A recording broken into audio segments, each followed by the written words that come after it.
झारखंड का एक गांव जहां मृतकों को कंधा देने के लिए एक पुरुष तक नहीं है। पुरुष इसलिए नहीं है क्योंकि छोटी रकम कमाने के लिए उन्हें झारखंड छोड़कर दूसरे प्रदेशों में जाना पड़ता है। ऐसा ही एक मामला अब सामने आ रहा है। बता दें, यह मामला है जमशेदपुर घाटशिला प्रखंड अंतर्गत रामचंद्रपुर सबर बस्ती का, जहां बुजुर्ग व्यक्ति जुआ सबर की मौत के बाद गांव की सबर महिलाओं को कब्र खोदकर मृतक को अर्थी देना पड़ा।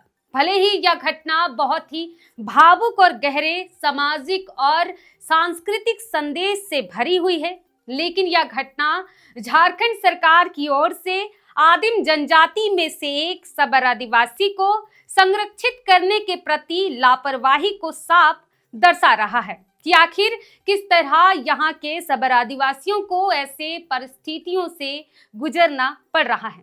क्या है पूरा मामला, आइए बात करते हैं। जोहार, मैं सीमा कच्छप और आप देख रहे हैं द ग्राम सभा। दरअसल यह घटना है जमशेदपुर पूर्वी सिंहभूम जिले के घाटशिला प्रखंड के कालचिती पंचायत स्थित रामचंद्रपुर सबर बस्ती का। बता दें, इस गांव में कुल 80 सबर आदिवासी लोग रहते हैं।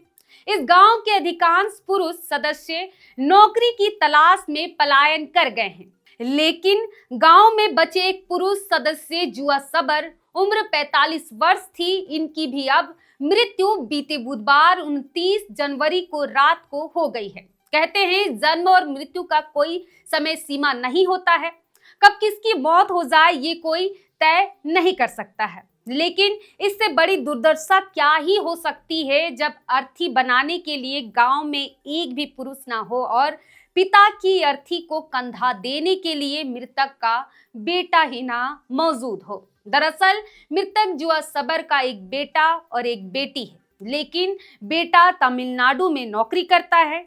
बता दें कि मृतक जुआ सबर का 18 वर्षीय बेटा श्यामल सबर तमिलनाडु में बोरिंग की गाड़ी में काम करता है, जिसे पिता के मृत्यु की सूचना दी गई, लेकिन उसने तुरंत गांव पहुंच पाने में असमर्थता जताई, जिस कारण बेटा के नहीं होने पर बेटी ने ही पिता जुआ सबर को कंधा दिया। वहीं जुआ की 2 शादी हुई थी। पहली पत्नी का निधन हो चुका है, दूसरी पत्नी गुलापी सबर है। सूचना मिल रही है कि जुआ सबर की पत्नी गुलाबी सबर को किसी तरह का पेंशन भी नहीं मिलता है, जबकि कई बार बस्ती के लोगों के द्वारा प्रयास तक किया गया है, लेकिन आधार कार्ड नहीं बन पाने के कारण सारा प्रोसेस अधूरा रह जाता है। यहाँ तक कि बस्ती में रोजगार के साधन नहीं होने के कारण यहाँ के सबर आदिवासी जंगल पर ही निर्भर है। इनकी आमदनी का साधन केवल जंगल के उत्पाद है, लेकिन इससे कम आमदनी होने के कारण इस गांव के युवाओं को रोजगार के लिए पलायन करना पड़ रहा है, जो ज्यादातर समय बाहर ही रहते हैं और कई साल में एक बार ही अपने घर आ पाते हैं। पर इस तरह के आपातकालीन स्थिति होने पर भी इन्हें घर आने के लिए तत्काल कोई रास्ता तक नहीं मिलता है। जानकारी के लिए बता दें कि सबर पिता के निधन पर सोनिया ने ही बस्ती की अन्य युवतियों के साथ अर्थी को कंधा दिया। सोनिया सबर 8वीं के बाद पढ़ाई छोड़ दी है और इधर उधर काम कर घर चलाने में मां की मदद करती है। शुरू में सबर बस्ती के लोगों पर भारत सेवा संघ की ओर से ध्यान तो दिया जाता था, लेकिन अब क्या ध्यान दिया जाता है इसका सीधा उदाहरण आप देख ही रहे हैं। एक तरफ राज्य सरकार की ओर से विलुप्त हो रहे इन आदिम जनजाति सबर आदिवासी को बचाने के लिए कई बड़े बड़े दावे किए जाते रहे हैं, लेकिन हकीकत कुछ और ही बयां कर रहे हैं। ना तो इनके बस्तियों में बुनियादी सुविधाएं उपलब्ध करवाई जाती है और ना ही रोजी रोटी के लिए आय का कोई अन्य स्रोत उपलब्ध कराया जाता है। आज अगर इन्हें गुजर बसर करने के लिए उचित स्थान पर ही सारा सुविधा मिलता तो शायद इन्हें इस तरह घर से कोसों दूर रोजी रोटी के लिए पलायन का रास्ता नहीं अपनाना पड़ता।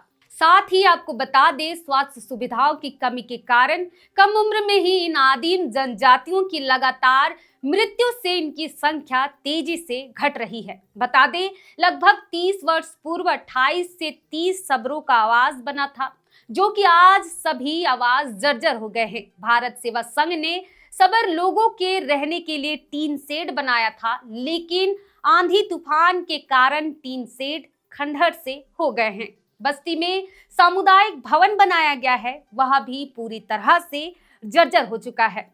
अगर अब भी इनके संरक्षण के लिए कुछ नहीं किया गया तो आदिम जनजातियों के 8 समूह में से एक आदिम जनजाति सबर आदिवासी पूरी तरह से विलुप्त हो जाएंगे। सरकार को इस पर मंथन करने की जरूरत है। फिलहाल आप इस पर क्या सोचते हैं, आप हमें कमेंट करके बता सकते हैं। वहीं आज के लिए इतना ही, फिर मिलते हैं।